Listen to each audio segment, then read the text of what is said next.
사랑의 은혜가 넘쳐남을 믿습니다. 우리 함께 이 찬양으로 우리 하나님 앞에 우리의 마음을 더 한번 고백할 수 있기를 간절히 바라겠습니다. 하나님의 사랑을, 하나님의 사랑, 하나님의 평안을 바라보는 자, 너의 모든 것 참고하신 우리 주님의 하나님께 찬양과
전능하사 천지를 만드신 하나님 아버지를 내가 믿사오며 그 외아들 우리 주 예수 그리스도를 믿사오니 이는 성령으로 잉태하사 동정녀 마리아에게 나시고 본디오 빌라도에게 고난을 받으사 십자가에 못 박혀 죽으시고 장사한 지 사흘 만에 죽은 자 가운데서 다시 살아나시며 하늘에 오르사 전능하신 하나님 우편에 앉아 계시다가 저리로서 산자와 죽은 자를 심판하러 오시리라. 성령을 믿사오며 거룩한 공예와 성도와 서로 교통하는 것과 죄를 사하여 주시는 것과 몸이 다시 사는 것과 영원히 사는 것을 믿사옵나이다. 아멘. 할렐루야. 더 많은 하나님의 그 사랑이 교회와 가정 안에 넘쳐나기에 간절히 바라겠습니다. 우리 함께 아버지의 사랑 찬양하며 나아갑시다. 아버지 사랑 내가 노래한다. 아버지 은혜 내가 노래한다. 그 사랑 변함없으신 거짓 없는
다시 한번 아버지 사랑 내가 노래해.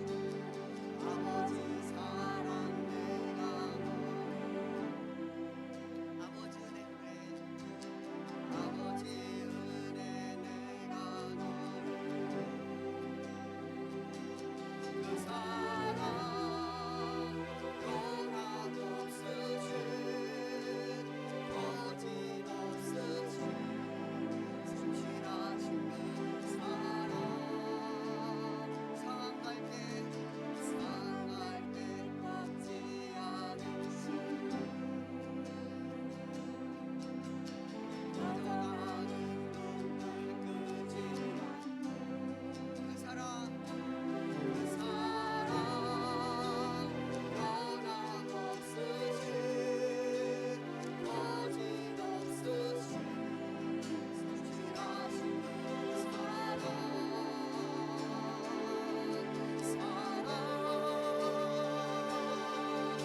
사랑 나를 위해 죽으신 나를 위해 다시 사신 예수 그리스도 다시 오신 그 사랑 죽음도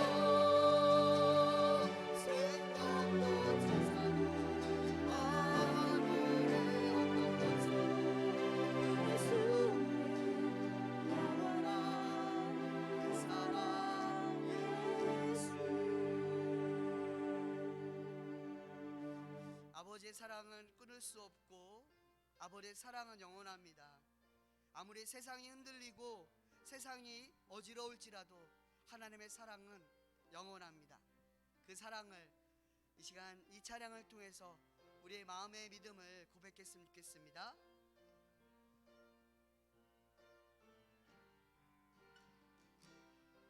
세상은 흔들리고 사람들은 변하여도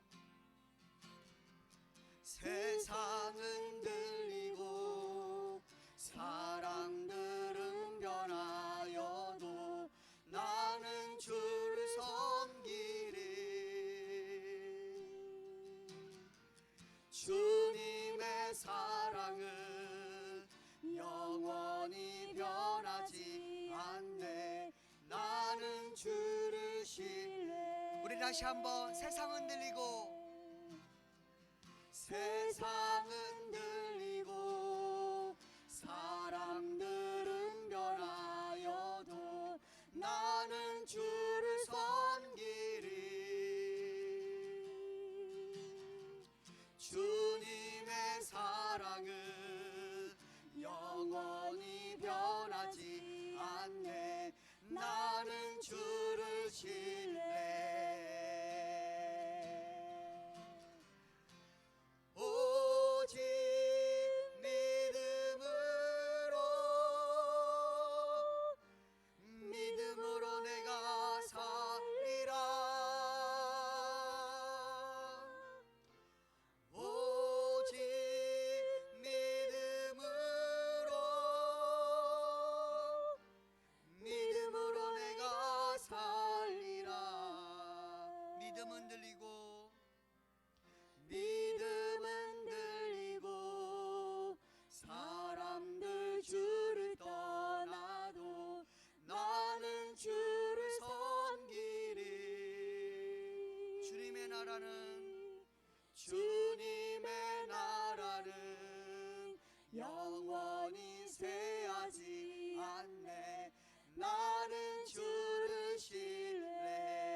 함께 기도하며 나아가길 간절히 소망합니다.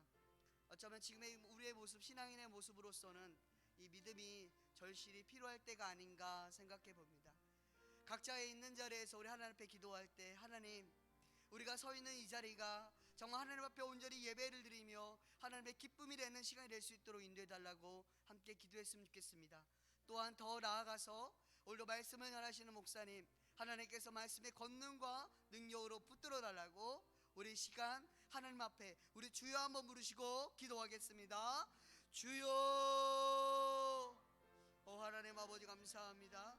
하나님 아버지의 시간, 아버지 우리의 아버지 신앙과 우리의 믿음이 아버지 더욱더 아버지 살아나며 정말 하나님의 기쁨이 되는 우리의 모습이 될 수 있도록 인도하여 주옵소서.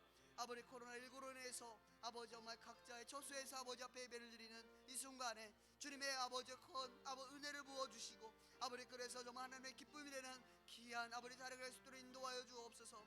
하나님 아버지 앞에 간절히 기도하는 것은 하나님 아버지 시간 하나님의 말씀을 전하는 목사님을 붙들어 주시고 하나님 그 말씀을 듣는 우리에게는 아버지 각 처소에서 하나님 말씀을 듣는 우리에게는 아버지 더욱더 큰 은혜로 하나님 채우시고 하나님 인도하여 주시옵소서. 하나님 아버지 오늘도 예배를 통해서 아버지 주님을 만나고 우리의 신앙이 더욱더 아버지 굳건히 세워질 수 있도록 인도하여 주시옵소서. 감사하며 예수님의 이름으로 간절히 기도합니다.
천명이 내 왼쪽에서 만명이 내 오른쪽에서 엎드러지나 이 재앙이 내게 가까이 하지 못하리로다.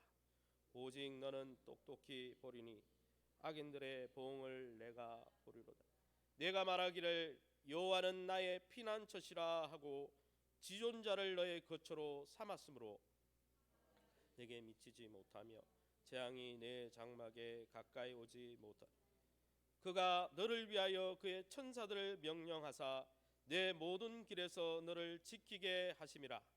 그들이 그들의 손으로 너를 붙들어 발이 돌에 부딪히지 아니하게 하리로다. 내가 사자와 독사를 밟으며 젊은 사자와 뱀을 발로 누르리로다. 하나님이 이르시되 내 이름을 안주 내가 그가 내게 간구하리니 내가 그에게 응답하리라. 그들이 환난 당할 때에 내가 그와 함께하여 그를 건지고 영화롭게 하리라. 내가 그를 장수하게 함으로 그를 만족하게 하며 나의 구원을 그에게 보이리라 하시도다. 아멘.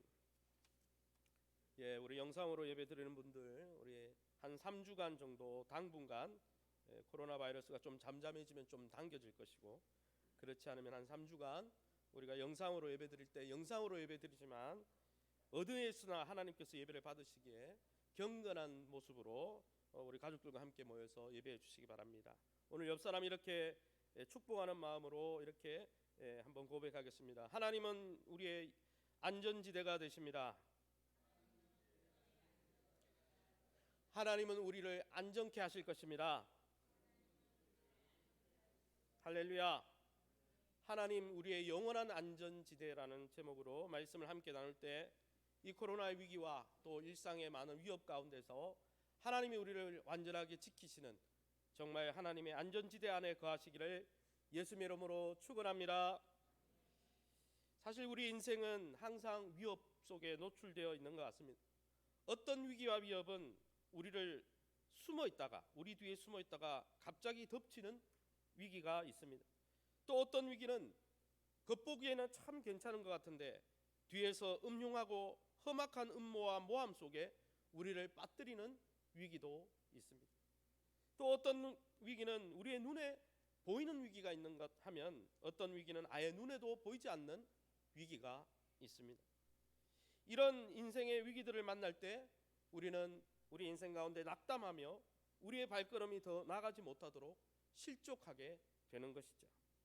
온갖 두려움과 절망 속에서 넘어지게 하는 것입니다. 이처럼 우리의 인생은 정말 이러한 위협 속에 낭망하는 것이 바로 인생입니다.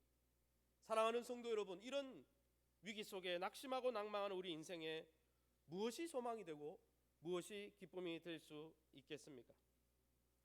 오늘 우리가 읽은 본문, 바로 앞 본문인 시편 90편에 보면 이런 우리 인생의 아주 허무함과 허탈함을 잘 설명해 주고 있습니다. 시편 90편 3절에 주께서 사람을 티끌로 돌아가게 하시고 말씀하시기를 너희 인생들은 돌아가라 하셨으니 5절 말씀에 주께서 그들을 홍수처럼 쓸어 가시나이다. 그들은 잠깐 자는 것 같으며 아침에 돋는 풀 같으니이다.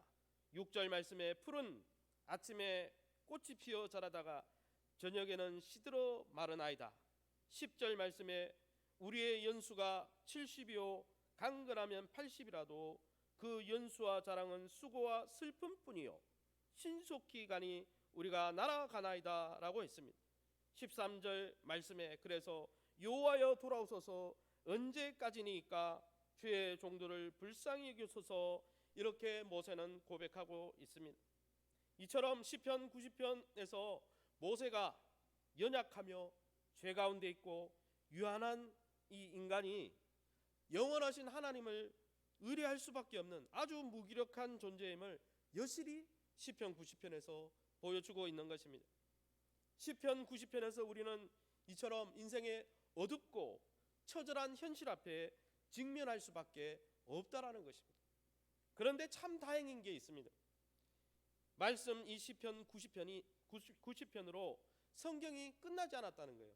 만약 시편 90편으로 인생이 끝나고 성경이 끝났다면 우리에게 소망이 없는 것이죠. 그런데 시편 90편이 90편으로 끝나지 않고 오늘 91편으로 이어지고 있다는 것입니다. 시편 90편에 나오는 인생의 어두움에 시편 91편이 말하는 한 줄기 밝은 빛이 그 어두움을 비추어 준다는 것입니다. 사랑하는 성도 여러분, 하나님께서 연약하고 무능한, 그래서 많은 위기 가운데 철저히 어둠 속에 갇힌 우리의 인생에 한 줄기 빛을 비추어 주십니다. 칠흑 같은 어두운 인생 가운데 하나님을 의지하는 자들에게는 소망의 빛을 보게 하시는 것입니다. 이 소망의 빛을 붙들고 위기 가운데 주님을 바라보므로 어두운 인생길 가운데 참 위로와 안식과 평강을 얻으시기를 예수의 이름으로 축원합니다. 그러면 여러분, 연약하고 유한한 이 어두운 인생길에서 하나님께서 하나님을 의지하는 자들에게 어떤 소망의 빛을 비추어 주실까요? 인생 눈물 골짜기 속에서 하나님을 의지하는 자들에게 하나님은 어떤 약속을 허락하십니까? 첫 번째, 오늘 본문을 통해서 하나님이 주는 약속은 위기 가운데 하나님을 바라보는 자들을 그 인생의 모든 위기 가운데서, 그 두려움 속에서 우리를 안전하게 지켜주시겠다 약속하시는 것입니다. 4절과 10절 말씀은 우리 다시 한번 읽어보겠습니다. 4절 말씀입니다. 시작. 그가 너를 그의 기초로 덮으시리니 내가 그의 날개 아래에 그의 진실함은 방패와 손방패가 되시나니. 10절입니다. 화가 내게 미치지 못하며 재앙이 내 장막에 가까이 오지 못하리니. 아멘. 하나님께서 약속하십니다. 그의 백성을 위기 가운데 그의 날개 깃으로 덮어 보호하시겠다고 약속하십니다. 그의 자녀들을 적군으로부터 방패와 성벽이 되어서 막아주신다 말씀하십니다. 화나 재앙이 그들을 덮치지 못하도록 완전하게 보호하신다 약속하십니다. 그러면 여러분, 하나님께서 어떤 위기와 위협으로부터 자기 백성을 안전하게 지켜주십니까? 오늘 성경 3절의 말씀에 보니까 사냥꾼의 올무에서 건지신다 했어요. 3절 말씀에 이렇게 되어 있습니다. 이는 그가 너를 새 사냥꾼의 올무에서 지키신다 했습니다. 이 올무라는 단어는 우리를 짓밟고자 하는 모든 거짓과 사람들의 음모를 가리킵니다. 하나님께서 우리의 명예를 실추시키고 우리의 정체성을 흔드는 모든 거짓과 음모로부터 우리를 안전하게 지켜주실 것입니다. 12절에 또 어디로부터 지키신다 했습니까? 12절 말씀에 이렇게 말씀되어 있습니다. 그들이 그들의 손으로 너를 붙들어 발이 돌에 부딪히지 아니하게 하리로다. 이 돌이란 단어는 인생의 실족거리를 이야기합니다. 우리가 돌에 부딪히지 않도록, 우리 인생이 돌에 걸려서 넘어지지 않도록 우리 인생을 넘어뜨리는 모든 실족거리로부터 우리를 지켜주시겠다 약속하십니다. 이처럼 하나님은 우리 인생을 이 코로나 위기 가운데 우리를 낙심시키고 우리의 심령을 좌절시키는 모든 것으로부터 우리의 심령을 지켜주신다 말씀하시는 것이죠. 그런데 여러분, 그뿐만이 아닙니다. 무엇으로부터 또 지키신다 말씀했습니까? 3절과 6절에 보니까 이번 코로나19와 같은 아주 무서운 질병과 심각한 전염병으로부터 우리의 육체를 지켜주신다 했습니다. 3절 말씀의 하반절에 심한 전염병에서 건지실 것이미로다. 6절 말씀에도 반복되어 있습니다. 어두울 때 퍼지는 전염병에서 우리를 지키신다 했습니다. 그뿐 아니라 10절 말씀에 언급되어 있는 대로 전염병뿐 아니라 우리를 엄습하는 온갖 재앙으로부터 그 자녀된 자들을 지키신다 했어요.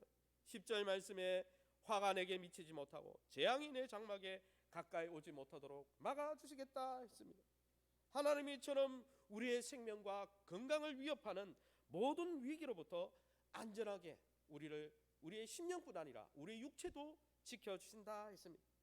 그런데 하나님은 우리의 이렇게 관계적인 위기, 육체적인 위기만 우리를 지켜주시는 것이 아니라 영적인 위기에서도 우리를 지켜주신다 하셨습니다. 13절 말씀입니다. 우리 13절을 우리 한 목소리로 읽어봅니다. 시작. 내가 사자와 독사를 밟으며 뱀을 발로 누르리로다. 아멘. 13절이나 두 번이나 반복합니다. 사자와 독사, 젊은 사자와 뱀도 독사죠. 같은 종류죠. 사자와 뱀으로부터 우리를 지킨다는 거예요. 성경의 사자는 베드로 전후서에 보면 울부짖는 사자와 같은 사단의 공격을 의미하는 것입니다.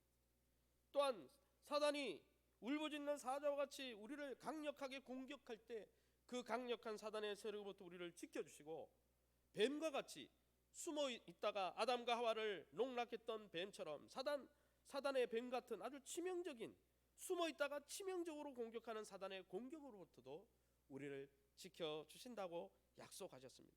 사랑하는 성도 여러분, 이처럼 보이는 위협이든 보이지 않는 위협이든, 그것이 육체적인 위기든 영적인 위기든 모든 위기 가운데 두려움 속에서 하나님이 그의 백성들을 안전하게 지켜주십니다. 어떤 고난이든 면제시켜 주는 것이 아니라 고난 가운데서 하나님을 붙드는 자녀들에게 안전지대를 보장해 주시겠다는 것입니다. 고난 속에서 하나님의 보살핌을 받게 해주시고, 고난 속에서 쉼과 안식을 누리게 해 주시겠다 약속하시는 것입니다. 사랑하는 성도 여러분, 지금 어떤 위기 속에 있습니까? 거짓과 음모 가운데 우리의 명예가 짓밟히고 많은 실족거리들로 인해 낙담하고 있습니까? 아니면 전염병과 같은 재앙으로 인해 위기 가운데 건강과 생명이 위협받고 있습니까? 그것도 아니면 사단의 은밀하고도 치명적인 공격 앞에 우리가 매 순간 무너지고 있습니까? 지금이 바로 하나님을 바라볼 때입니다. 지금이 바로 우리의 영원한 안전지대이신 하나님을 찾을 때입니다. 지금이 바로 은혜의 보좌 앞에 나갈 때입니다. 왜냐하면 하나님 한 분만이 우리의 영원한 안전지대가 되시기 때문입니다. 사랑하는 성도 여러분, 요즘 어디에서 삶의 안정과 안녕을 찾고 있습니까? 하나님을 피난처로 삼고 있습니까? 하나님께서 우리가 당하는 모든 위기와 위협으로부터 우리를 안전하게 지켜주시겠다 약속하고 계십니다. 이런 하나님의 약속을 정말 믿고 확신한다면 어떤 위기 가운데서라도 낙심하거나 좌절하지 마십시오. 막연한 두려움이 우리의 삶을 지배하고 농락하도록 내버려 두지 마시기 바랍니다. 우리의 영원한 안전지대요 피난처 되시는 하나님께 달려가 주 안에서 참 평안과 기쁨을 고난 속에서도 누리시기를 예수님의 이름으로 축원합니다. 그러면 여러분, 하나님은 이런 위기와 위협 속에서 어떤 방법으로 신자들의 안전지대가 되어 주실까요? 하나님은 두 번째로 지존자요 전능자로서 그의 완전한 이름과 권능으로 우리를 건져 주신다는 것입니다. 1절 말씀을 우리 같이 한 목소리로 읽어보겠습니다. 91편 1절입니다. 시작. 지존자의 은밀한 곳에 거주하며 전능자의 그늘 아래 사는 자여. 시편 기자는 우리를 완전하게 지키는 하나님을 1절에 지존자이시다, 전능자이시다라고 소개하고 있습니다. 지존자라는 말은 가장 높으신 분이다, 이런 뜻입니다. 무슨 뜻이냐? 하나님의 백성을 위협하는 그 어떤 세력보다도 더 높으신 분이라는 거예요. 아무리 하나님의 백성과 교회를 위협하는 세력이 있어도 가장 높으신 주님과 그들은 절대 맞설 수 있는 자들이 아니라는 거예요. 하나님과 맞짱 뜰 수 있는 자가 이 세상에는 아무도 없다는 것입니다. 하나님만이 유일하게 가장 높으신 분이기 때문입니다. 그뿐 아니라 우리를 보호하신 하나님은 전능자이시다 그랬어요. 이 전능자라는 단어는 원문에 인간의 모든 연약함을 능히 도울 수 있는 권능을 가진 분이다, 이런 뜻입니다. 우리가 어떤 상황에 있든지, 어떠한 어려움 속에 있든지, 어떠한 부족과 결핍 가운데 있든지 하나님은 그 무한한 능력 가운데 우리의 모든 문제를 다 해결할 수 있는 분이라는 것입니다. 사랑하는 성도 여러분, 하나님은 그의 위대하심과 전능하심으로 그의 자녀들을 위협하는 모든 세력들을 무너뜨리시고 능히 도와주실 수 있는 능력 있는 분이라는 것이죠. 그러면 사랑하는 성도 여러분, 구체적으로 어떻게 도와주실까요? 그것이 바로 14절에서 16절 말씀에 잘 나타나 있습니다. 14절부터 16절까지 한 번 더 저와 여러분이 교독하겠습니다. 14절 말씀 먼저 제가 읽겠습니다. 하나님이 이르시되 그가 나를 사랑한즉 내가 그를 건지리라. 그가 내 이름을 안즉 내가 그를 높이리라. 그가 내게 간구하리니 내가 그에게 응답하리라. 그들이 그를 건지고 영화롭게 하리라. 같이 있습니다. 내가 그를 장수하게 함으로 그를 만족하게 하며 나의 구원을 그에게 보이리라 하시도다. 할렐루야. 24절에서 16절은 하나님의 직접적인 계시를 받은 장면입니다. 14절에 보니까 특별히 하나님이 이르시되라고 그랬어요. 24, 15, 16절에 나오는 나라는 단어는, 이 화자는, 이 14, 15, 16절의 주체요 화자는 하나님이세요. 하나님이 이 시편 기자에게 직접 들려준 음성이라는 것이죠. 하나님이 이르시되, 하나님 직접 나타나서 꿈에서든 계시를 통해서든 직접 이 음성을 들려줬다는 것입니다. 그런데 여러분, 하나님이 어떻게 하나님의 백성을 지키신다고 했습니까? 14절에 보니까 그가 나를 사랑한즉 내가 그를 건지리라 했어요. 하나님이 우리를 건지십니다. 이 건진다는 단어는 원문에 구원하다라는 뜻입니다. 이 말은 하나님이 구원사에게 시작을 뜻하는 말입니다. 지존하시고 전능하신 하나님께서 자기 백성의 고난을 기억하셔서, 그 고통을 기억하셔서 구원하시기 위해서 움직이기 시작하신다는 거예요. 하나님이 구원의 역사를 시작하신다는 것이죠. 하나님이 우리를 구원해 주기 위해서 그 보좌에서 일어나셔서 움직이기 시작한다라는 뜻입니다. 사랑하는 성도 여러분, 우리가 위기 가운데 하나님 앞에 엎드리고 하나님을 바라볼 때 하나님이 우리를 돕기 위해서 그 보좌에서 일어나셔서 우리 가운데로 오시는 것을 믿고 확신하시기를 예수님 이름으로 축원합니다. 그뿐 아니라 여러분, 14절 하반절에 뭐라고 이야기합니까? 그가 내 이름을 안즉 내가 그를 높이겠다 했어요. 높이리라. 저는 이 단어를 생각하면서 그냥 하나님 우리를 높이 들어주는구나, 존귀케 해주는구나, 그런 뜻으로 알았어요. 그런데 원문에는 그런 뜻이 아니었습니다. 높인다라는 뜻은 높은 곳에 둔다라는 뜻입니다. 높은 바위에 둔다, 높은 반석 위에 둔다. 적군이, 원수들이 손이 타지 않도록, 우리가 아주 귀한 음식이나 옛날에 꿀단지 같은 건 어떻게 합니까? 자녀들이 손대지 못하도록 높은 곳에 두잖아요. 하나님이 원수들이 손이 타지 않도록, 원수들이 절대 우리 하나님의 백성과 교회를 괴롭히지 못하도록 완전한 곳에, 높은 곳에, 안전한 곳에 두신다는 거예요. 할렐루야. 그뿐만이 아닙니다. 15절 말씀에 상반절에 뭐라고 되어 있습니까? 그가 내게 간구하리니, 그가 내게 기도하리니 내가 그에게 응답하리라. 여러분, 15절 상반절에 우리가 부르짖을 때, 우리가 고통 가운데 우리의 죄 때문이든 그것이 우리의 인생의 위기 때문이든 하나님 앞에 부르짖을 때 하나님께서 우리의 그 기도에, 우리의 신음소리에 귀를 기울여 주시겠다 약속하시는 것입니다. 얼마나 귀한 말씀입니까? 그뿐 아닙니다. 15절 중반절에 뭐라고 말씀합니까? 여러분, 그들이 환난 당할 때 내가 그와 함께 하겠다 그랬어요. 고통과 위기 속에 우리 혼자 버려두지 않으시고 우리 혼자 네가 알아서 해결해라가 아니라 우리와 우리의 고통을 나누시겠다 말씀하시는 거예요. 우리의 고통에 동참해 주시겠다 말씀하시는 거예요. 우리가 기도할 때 하나님이 우리의 고통 가운데 찾아오셔서 임마누엘로 함께 해주시는 것입니다. 그뿐 아니라 15절 하반절에 뭐라고 합니까? 한글 성경으로는 똑같은 단어가 반복되는 것 같지만 15절 하반절에 그를 건지겠다 그래서, 이 건진다는 단어는 앞에 구원한다는 뜻이 아니고 실제적인 위협 속에서 건져내겠다는 거예요. 우리가 당한 실제적인 위기와 고난 속에서 우리를 건져내겠다는 거예요. 물에 빠진 자를 물 속에서 건져두듯이 우리를 위기 가운데서 실제로 끄집어내겠다는 거예요.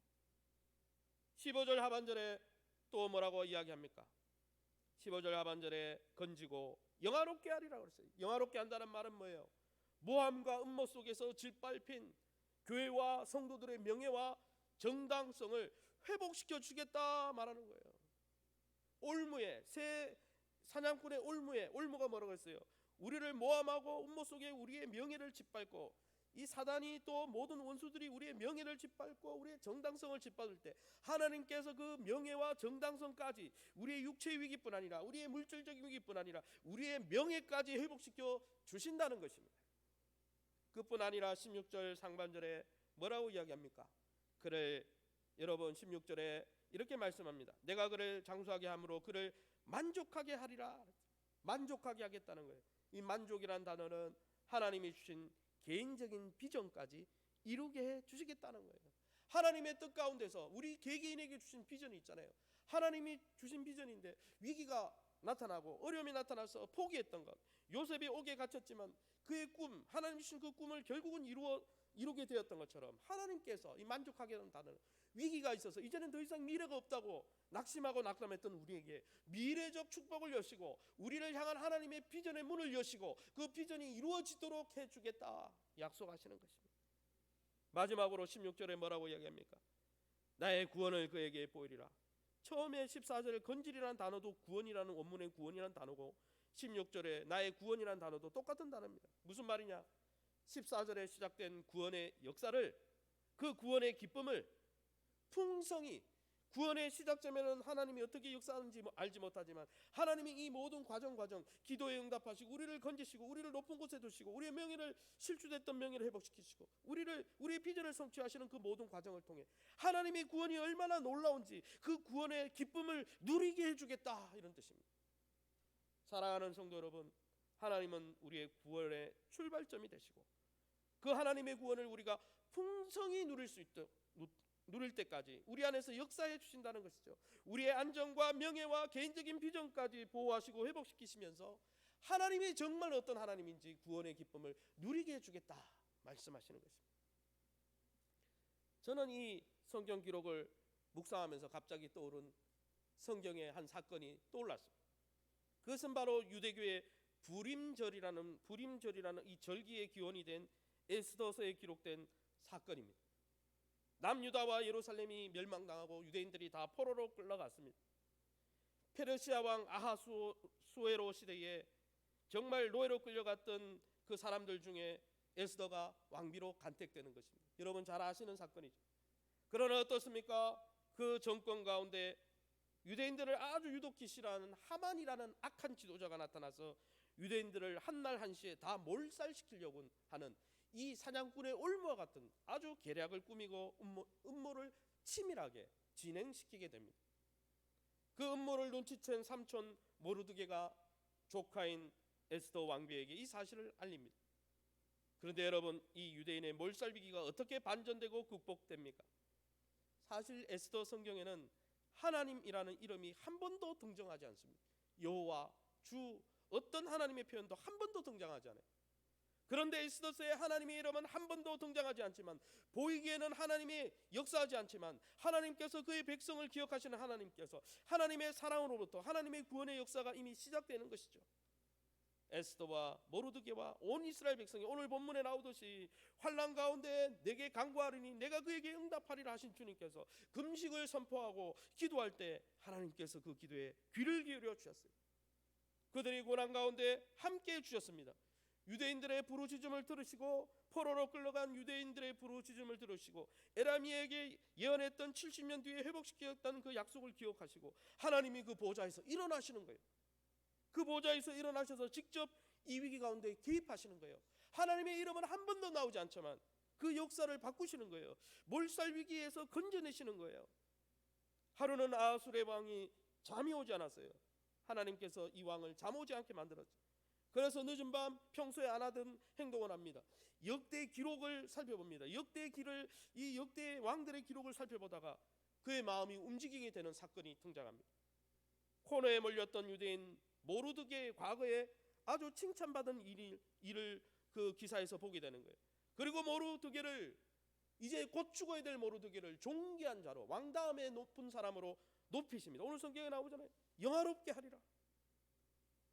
그리고 하만이 모르드게를 높이 달고자 20m나 되는 장대를 세워놨는데 거기에 모르드게를 매달려고 준비하고 있었는데 그 장대에 누가 달렸습니까? 하만 자신이 달리도록 하나님이 뒤바꾸셨다는 것이죠. 그리고 페르시아 온 전역에 유대인들을 죽이라 한 이 하만의 악한 명령이 다 취소됩니다. 아하수르의 왕명으로 하나님께서 유대인들을 안전한 높은 곳으로 하나님께서 다 옮기시는 것이죠. 에스더와 모르드게를 비롯한 유대인들의 명예, 실추된 명예를 회복시켜 주시고 이제는 유대인들이 아니면 그 나라 실권이 움직이지 않도록 하나님이 완전히 다 바꾸십니다. 그 놀라운 구원의 역사를 온 유대인들이 부림절이라는 절기를 만들어서 세워서 구원의 기쁨을 누리게 하신 것이죠. 그것이 바로 오늘 성경의 14절, 시편 15절, 16절에 나오는 약속의 예언의 말씀이 이루어진 것이 아닙니까? 사랑하는 성도 여러분, 하나님은 페르시아 왕 아하수에로보다 높으신 지존자이십니다. 하나님은 유대인들을 몰살하려 했던 하만과 그 민족보다 강한 전능자가 되십니다. 지존자여 전능자이신 하나님께서 택한 그의 자녀들을 위해 분명히 구원의 역사를 베풀어 주실 것입니다. 우리의 부르짖음 가운데 분명히 응답해 주실 것입니다. 하나님의 구원의 기쁨을 우리 모든 성도들이 이 기쁨을 누리도록 해 주실 것입니다. 사랑하는 성도 여러분, 주변 사람들의 음모 속에 우리의 명예가 짓밟히고 있습니까? 전염병의 위기 속에 우리의 안전과 기업이 위협받고 있습니까? 주변에 꽉 막힌 상황으로 인해 더 이상 교회의 미래도 성도의 미래도 보이지 않습니까? 사단이 하나님의 백성된 우리 한국교회와 성도들을 모루두개를 몰아세웠던 것처럼 코너로 몰고 있는 듯이 보입니까? 걱정하지 마시기 바랍니다. 우리의 안전지대로 스스로 자처하시는 하나님은 가장 높은 분이요 가장 권능 있는 분이십니다. 그 하나님을 믿음으로 붙드시기 바랍니다. 그 하나님의 보좌 앞에 나가 부르짖어 기도해 보시기 바랍니다. 하나님의 구원하심과 그 놀라운 구원의 기쁨을 친히 하나님이 경험하도록 베풀어 주실 것입니다. 이 놀라운 구원과 이 구원의 기쁨의 주인공이 다 되시기를 예수의 이름으로 축원합니다. 그러면 마지막으로 누가 이 하나님의 안전지대에서 하나님이 주는 참 평안과 구원을 경험할 수 있습니까? 누가 이런 은혜를 입을 수 있습니까? 오늘 성경의 2절과 9절 말씀을 통해 볼 때에 하나님을 온전히 의지하고 의뢰하는 자들만이 하나님의 보호와 평안을 누릴 수 있다는 거예요. 2절 9절 말씀 우리 한 번 더 읽어보겠습니다. 2절 말씀입니다. 시작. 나는 여호와를 향하여 말하기를 그는 나의 피난처요. 9절 말씀입니다.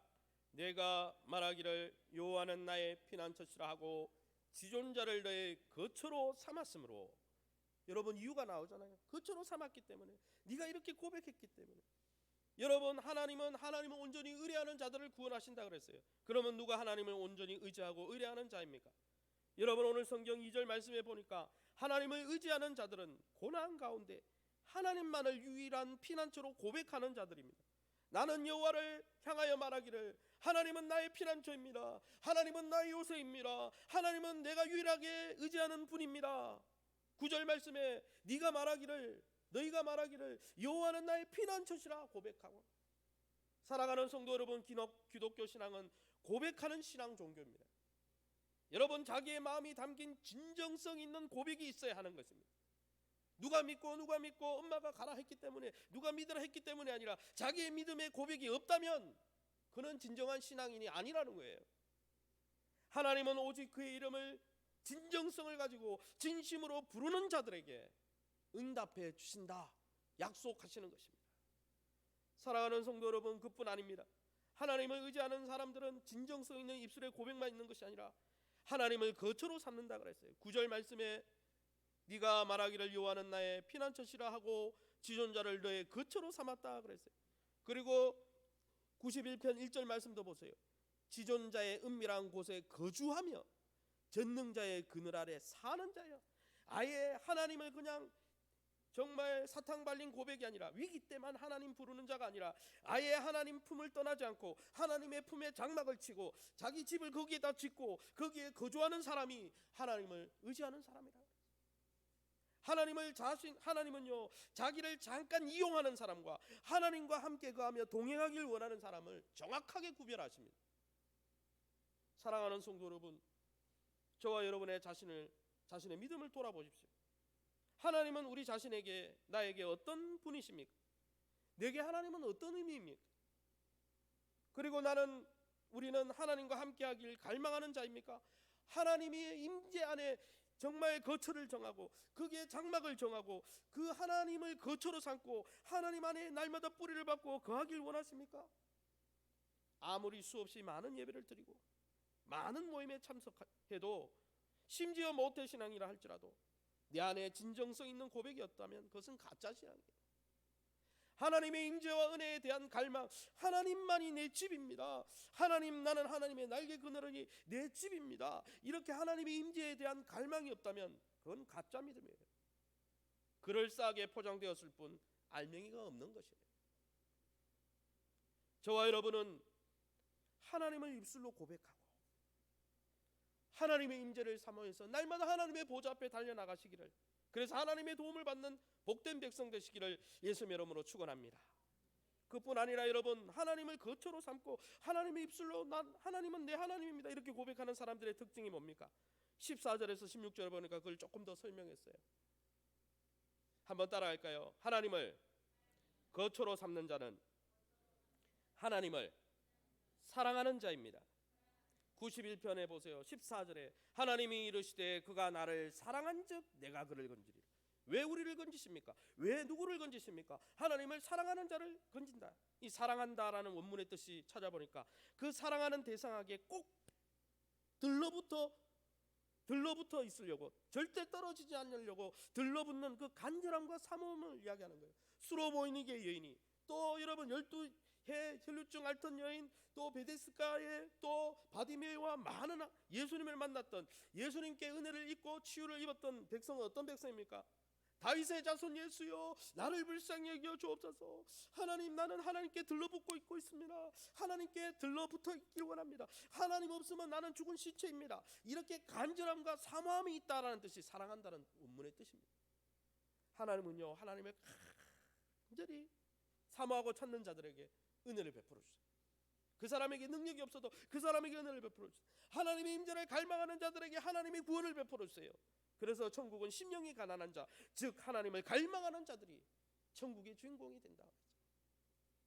여러분, 저와 여러분은 하나님을 날마다 갈망하시기를 예수님 이름으로 축원합니다.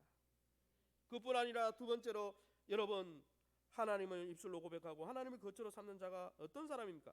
91편 14절에 그가 내 이름을 안즉 내가 그를 높인다 그랬어요. 여러분, 하나님 안에 거하고 하나님을 거처로 두고 하나님을 피난처로 삼는 사람은 하나님의 이름을 아는 자라 그랬어요. 이름을 알다, 이 단어의 뜻은 하나님께서 자기에 대해 계시한 말씀과 관점을 따라 하나님의 모습을 있는 그대로 수용하다라는 뜻이에요. 무슨 말이에요? 내가 원하고 내가 믿길 원하는 하나님을 믿는 자가 아니라 하나님이 계시해 주신 하나님의 주님의 모습대로 주님을 인정하고 따르는 자라는 거예요. 우리가 하나님은 요런 하나님 됐으면 좋겠어요. 요런 하나님은 그게 아니고 성경에 기록된 대로 하나님의 영광과 성품을 인정하고 하나님, 내 모습에 하나님이 맞추세요가 아니라 하나님, 내가 하나님의 영광과 성품에 내가 하나님께 맞추겠습니까? 내가 하나님께 맞추겠습니다. 하나님의 영광과 성품을 알았으니 이제는 하나님이 나한테 맞추라가 아니라 내가 하나님께 맞추고 내가 하나님을 닮아가겠습니다. 그 사람이 하나님을 거처로 삼는 자라는 거예요. 마지막으로 여러분, 누가 하나님을 거처로 삼는 자입니까? 시편 91편 15절에 그가 내게 간구하리니 내가 그에게 응답하리라. 문제가 있을 때뿐 아니라 항상 기도의 자리에 나가 하나님의 전능하심 앞에, 그 은혜 앞에 무릎을 꿇는 자가 하나님을 거처로 삼는 자라는 거예요. 엎드리는 자가 신자요, 줄을 붙드는 자가 신자라는 거예요. 사랑하는 성도 여러분, 정말 하나님의 안전지대 안에 고난 속에서도 평강과 행복을 누리길 원하십니까? 그러면 우리 자신의 믿음을 되돌아보시기 바랍니다. 하나님이 진정 저와 여러분에게 어떤 존재이십니까? 하나님이 내게 어떤 의미입니까? 그것이 명확하지 않다면 하나님의 구원과 은혜를 바라지 마십시오. 하나님은 우리 자신의 진정성 있는 고백을, 부족하지만 연약하지만 하나님 나의 피난처가 되길 원합니다. 하나님이 나의 주인이 되길 원합니다. 하나님이 나의 모든 것이 되길 원합니다. 정말 삶으로는 때로는 실패할 때도 있지만 하나님 내게 모든 것이 되어 주시옵소서. 우리의 입술로 고백할 때 하나님이 우리를 건져 주실 것입니다.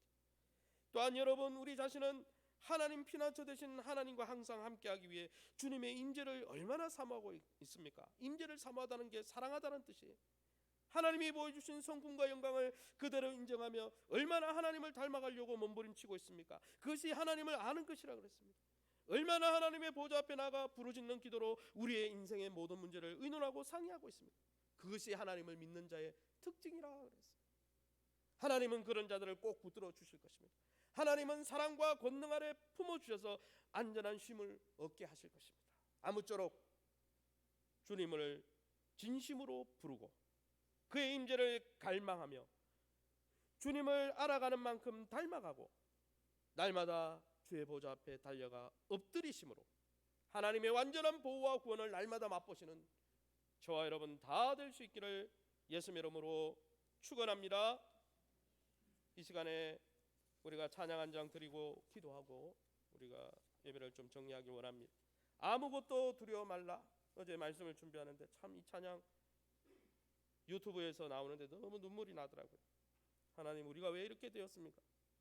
잠시 위기이긴 하지만 우리가 이렇게 가정이 흩어져서 예배하고 마음이 너무 찢어지더라고요. 6.25 동란 때도 우리 민족은 예배했어요. 물론 우리가 지금 이웃을 배려하기 위해서 하는 것입니다. 그래서 그런 의미가 있기 때문에 하는데 참 안타깝더라고요. 그래서 이 시간 우리가 찬양하면서 하나님, 이 위기를 참 속히 해결해 주셔서 우리의 가정과 경제뿐 아니라 이 나라의 민족의 한국교회 하나님 예배의 문을 열어주시고 또 사역의 문을 열어주시고 하나님 나라의 비전의 문을 열어주시옵소서. 그런 간절한 마음으로 우리가 고백하는 심령으로 우리 아무것도 두려워 말라 우리 같이 찬양하도록 하겠습니다.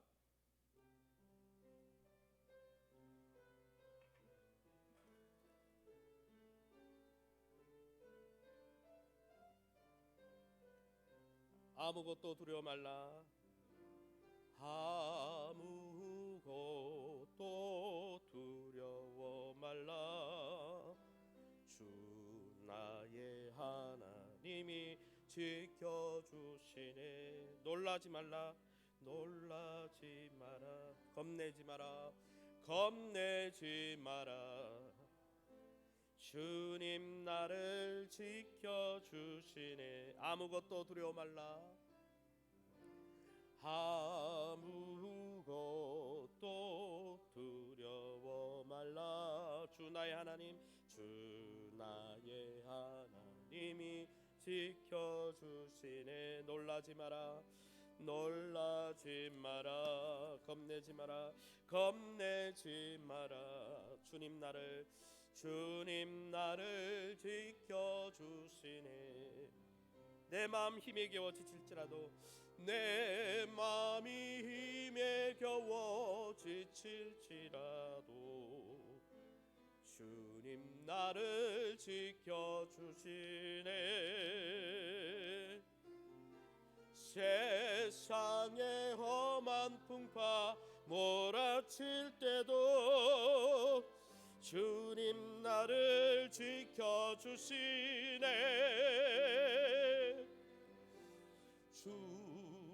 주님은 나의 산소, 주님은 나의 요새,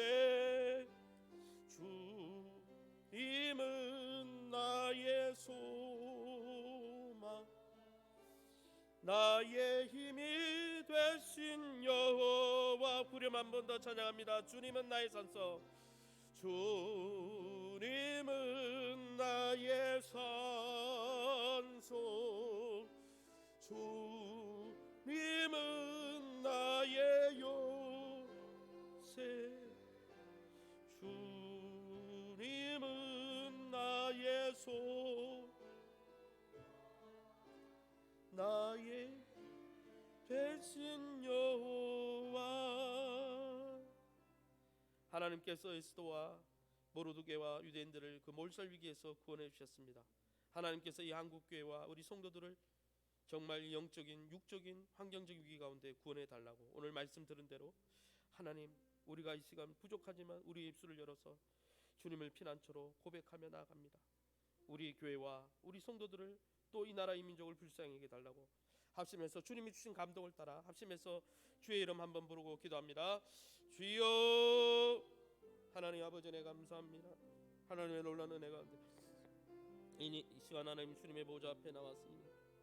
하나님 아버지, 주님이 정말 우리 인생은 하나님이 뒷굴로 돌아가라 하시면 주님 아버지 돌아갈 수밖에 없는 허무하고 짧은 아버지 강건하면 70이고 아버지 정말 강건하면 80인 그러나 수고와 슬픔뿐인 허망한 인생임을 시편 90편에 우리가 절망 가운데 아버지 절망할 수밖에 없는 위기와 상황 가운데 놓일 수밖에 없지만 하나님께서 시편을 91편까지 멈추지 아니하시고 91편의 말씀을 통해서 너희는 나를 붙들라 너희는 나를 의지하라 나에게 은혜를 간구하라 내가 너희 요새가 되어주리라 내가 너희 피난처가 되어주리라 내가 너희 하나님이 되어주리라 내가 날개 수로 너를 보호하여 주리라 내가 너희 손방패가 되어주리라 내가 너희 성벽이 되어주리라 하셨사오니 이 시간 우리가 주님을 바라보며 주님 앞에 고백하며 나아가오리. 주님 우리의 죄를 용서하여 주시고 우리의 연약함을 용서하여 주시고 우리를 긍휼히 여겨 주셔서 하나님 주님이 지존자이신 것을 주님의 전능자이신 하나님임을 우리가 경험하고 하나님의 풍성한 구원을 맛볼 수 있도록 이제는 하나님을 예배하는 것을 우리의 목숨보다 귀하게 여기는 하나님의 백성들 될 수 있도록 인도하여 주시고 우리의 삶 속에 날마다 하나님을 떠나 살지 않기로 간절히 바라며 하나님을 간절히 열망하는 우리 귀한 성도들로 변화시켜 주시고 하나님을 아버지의 이름을 안즉 하나님을 닮아가는 교회로 하나님을 날마다 추구해가는 교회로 하나님의 말씀 앞에 순복하는 교회로 하나님의 마음에 기쁨을 드리는 교회로 종자의 신받게 도와 주시옵소서. 하나님 아버지 이 나라의 위기여 하나님 아버지 요나가 회개하고 자복할 때 그 배의 풍랑이 사라졌고 에스더가 금식으로 기도할 때 그 나라와 그 민족의 위기를 하나님께서 건져주시고 불임절을 세워서 구원의 기쁨을 매년 노래하게 하셨던 것처럼 하나님 이 시간 우리가 기도할 때 우리가 예배할 때 하나님 우리의 기도와 예배를 받아주셔서 하나님의 놀라운 구원을 베풀어 주옵소서. 하나님의 놀라운 긍휼을 베풀어 주시옵소서. 하나님 심판 가운데도 긍휼을 잊지 아니하시고 불쌍히 여기신다 하셨사오니 하나님 우리가 주님께 간구합니다. 내가 너에게 응답하리라 내가 환난 당할 때에 너와 함께하여 너를 영화롭게 하리라 하신 주님 아버지 추락된 한국 교회의 이 위기 가운데 또 코로나 위기 가운데 또 세상의 모든 불의함과 우상숭배와 각종 이단들을 통해서 판치는 이 위기 가운데 하나님 사단의 공격과 모든 위기 가운데 하나님 우리를 건져 주옵소서. 하나님 우리가 하나님을 피난처로 삼겠습니다. 하나님만을 피난처로 삼겠습니다. 하나님만을 앙망하며 하나님의 임재 앞에 날마다 사모하며 달려가겠습니다. 하나님 날마다 주님을 닮아가도록 몸부림치는 교회가 되겠습니다. 주님 우리를 불쌍히 여겨 주시옵소서. 우리를 긍휼히 여겨 주시옵소서. 우리로 하나님의 안전지대 가운데 완벽한 보호를 받게 도와 주셨어. 하나님 전화의 벽에 하나님 정말 이 3주간의 광야의 시간을 지난 이후에 우리 한국교회가 더 뜨거워지고 더 하나님의 손에 붙들려 세계적으로 쓰임받는 교회 귀한 성도 귀한 가정 귀한 기업 될 수 있도록 축복해 주시옵소서. 모든 영광 하나님께 돌려드리며 예수 이름으로 기도합니다. 아멘. 이 시간에는 준비하신 찬송가 50장 찬송 드리며 준비한 예물 드립니다.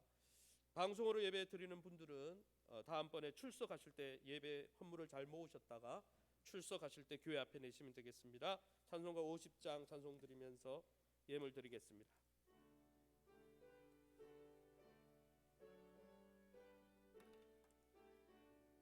내게 있는 모든 것을 내게 있는 모든 것을 아낌없이 사랑 의지 주만 따라 살 주께 드리네 주께 드리네 주께 드리네 사랑하는 구주 앞에 모두 드리네 내게 있는 모든 것을 내게 있는 모든 것을 선하게 세상 욕심 멀리하니 나를 받아주 주께 드리네 주께 드리네 주께 드리네 사랑하는 구주 앞에 모두 드리네 내게 있는 모든 것을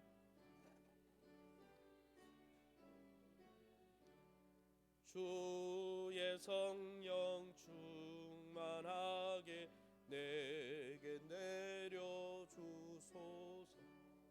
주께 드리네, 주께 드리네. 사랑하는 구주 앞에 모두 드리네. 아멘. 이 시간 예물 드린 분 있습니다. 우리 한성욱 장로님 범사에 감사 예물, 저희 가정에서 범사에 감사 예물, 또 주일 헌금 드리셨습니다. 시간 잠시 기도하겠습니다.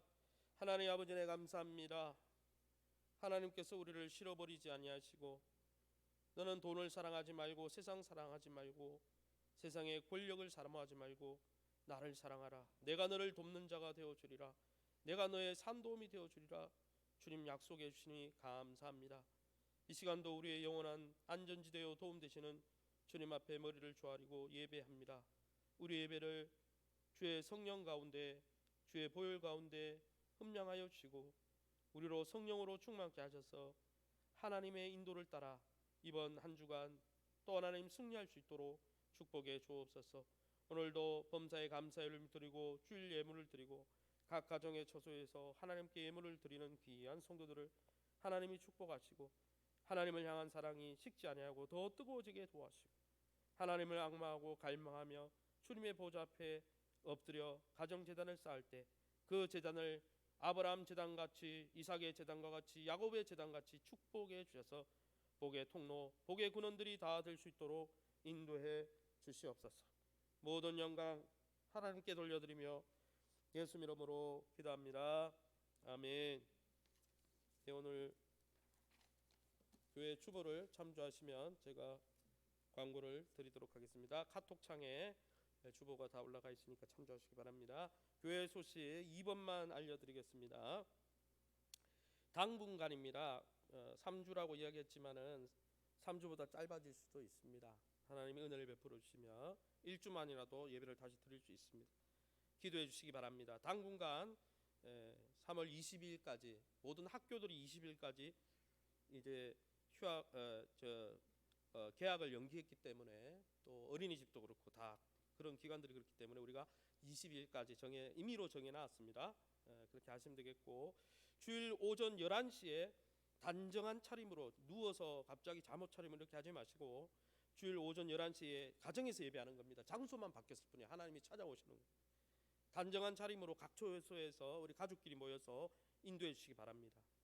또 이번에 광고에 나오는 대로 이번 보내드리는 주일 순서지 토요일날 나눠드리는 순서지로 가족 대표가 가정 예배로 인도하는 방법이 하나가 있고, 또 이번 주와 같이 다음 주에는 이제 유튜브에 걸어서 여러분 이렇게 또 예배 영상을 보내드리려고 하는데 송출해 드릴 예정인 예배 영상을 따라 같이 예배하셔도 됩니다. 그래서 여러분 스마트폰에 그 내용을 TV와 요즘은 TV들이 좋기 때문에 연결하면 TV로도 방영이 되니까 여러분 그렇게 하시면 되겠고, 각종 헌금은 가정에서 들으시고 모아두셨다가 이제 곧 하나님이 회복시켜 주시면 주일 출석하실 때 교회 앞에 제출하시면 되겠습니다. 교회 모든 예배는 모이지 않습니다. 새벽 기도, 이 기도만 위기 극복을 위해서 새벽 기도만 그대로 진행되고 나머지 모든 모임, 수요 모임, 또 화요 중보 기도팀 모임도 쉬도록 하겠습니다. 그래서 여러분은 가정에서 여러분의 있는 처소와 기업에서 제가 올려드린 횃불교회 구국 기도문을 놓고 간절히 기도해 주셔서 이 위기가 빨리 지나갈 수 있도록 여러분들이 힘써 주시기 바랍니다. 특별히 3주 동안은 여러분 보내드리는 그 유의물을 참조해서 여러분의 개인 경건과 가족 기도회와 또 가정 예배로 여러분 이렇게 힘써 주시면 감사하겠습니다. 나머지 광고는 주보를 참조하시면 되겠고요. 우리 다 같이 우리 여기 계신 성도님들 일어나셔서 우리 한번 횃불교회 목적 선언문 선포하고 주님 다시 오실 때까지 찬양하고 축도함으로 마치겠습니다. 횃불교회 목적 선언문, 횃불교회 목적 선언문. 모든 성도는 사람들을 그리스도께 인도하여 함께 가족이 되고 그들이 하나님께 예배하며 그들을 성숙한 그리스도인이 되도록 훈련하고 그들이 교회에서 헌신하고 세상에서 선교하게 한다. 예, 주님 다시 오실 때까지 우리 찬양 드리고 제가 축도함으로 우리 주일 3월 8일 예배에 우리 마치도록 하겠습니다.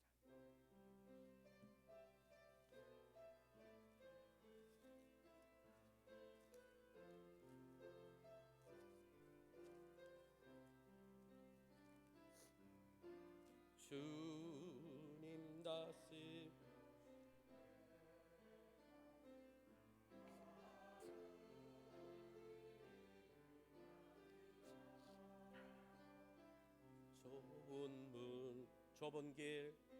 좁은 길 나의 십자가 지고 나의 십자가 지고 나의 가는 이 길 끝에 나는 주님을 보리라. 영광에 내 주님 나를 맞아 주시리. 주님 다시 오실 때까지 주님 다시 오실 때까지 나는 일어나 달려가리라. 주의 영광 온 땅 덮을 때 나는 일어나 노래하리. 내 사모하는 주님 온 세상 구주시라. 내 사모하는 주님 영광의 왕이시라. 축도하겠습니다. 지금은 주 예수 그리스도의 놀라우신 은혜와 하나님의 놀라운 그 큰 사랑과 성령의 내주교통 충만 회복케 하심이 이제 하나님을 나의 피난처요 나의 사랑으로 고백하며 하나님의 품 안에 머물면서 인생의 모든 위기와 위협 속에서 하나님의 완전한 보호와 구원을 매일 기쁘게 풍성히 누리기로 다짐하는 귀한 우리 햇불의 믿음의 사람들 머리 위에 또 이 예배당 위에서 예배를 드리고 가정에서 예배를 드리는 모든 우리 성도들과 그 가정의 자녀들과 또 우리 귀한 기업 위에 이 나라 이 민족 위기 위에 또 이 햇불교의 미래적 축복 위에 이제로부터 영원토록 함께 있을지어다. 아멘.